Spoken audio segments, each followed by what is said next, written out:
Garuda Express, an international courier service.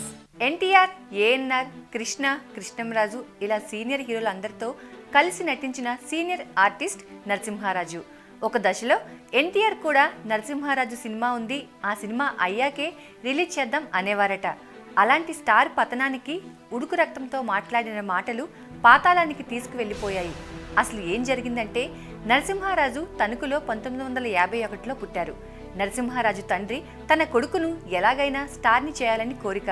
అలాగే తన కొడుకులో నువ్వు హీరోవి అంటూ ఆత్మవిశ్వాసం నింపేవారు.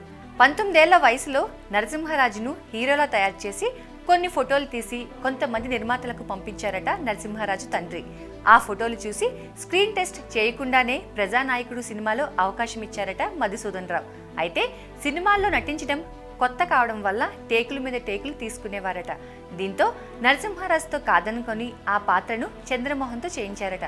దీంతో అవకాశాలు లేక అవస్థలు పడుతున్న నరసింహారాజుకు అవకాశం ఇచ్చి అతని జీవితాన్ని మార్చేసిన దర్శకధీరుడు విఠలాచార్య. ఆయనకు ఓ క్రేజ్ని తీసుకువచ్చింది విఠలాచార్య.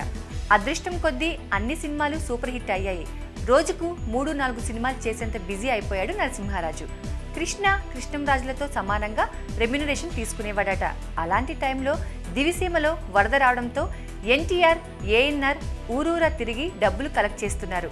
ఆ టైంలో ఇండస్ట్రీ అంతా ఏకమై ఫండ్స్ కలెక్ట్ చేస్తుంటే నరసింహారాజు బిజీగా ఉండి అటెండ్ కాలేదట.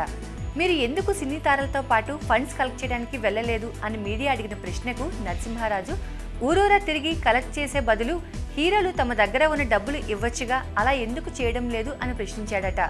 నరసింహారాజు స్టేట్మెంట్ అన్ని పేపర్లో వచ్చిందట. అంతే, ఎన్టీఆర్, ఏఎన్ఆర్ అభిమానులు నరసింహారాజుపై దాడి చేశారట. ఆ టైంలో నరసింహారాజుతో సినిమాలు తీస్తున్న నిర్మాతలు అడ్వాన్సులు కూడా తీసేసుకున్నారట. ఆ టైంలో జగన్మోహిని సినిమా ఒక్కటే నరసింహారాజు దగ్గర ఉందట. ఆ సినిమా సంవత్సరం ఆడింది. అయినా నరసింహారాజుతో సినిమాలు తీసేందుకు ఎవరూ ముందుకు రాలేదట. ఎన్టీఆర్తో వివాదం పరిష్కరించుకునేందుకు ప్రయత్నించినా ఫలితం లేదట. చివరికి చిన్న చిన్న పాత్రలు చేయాల్సి వచ్చిందట.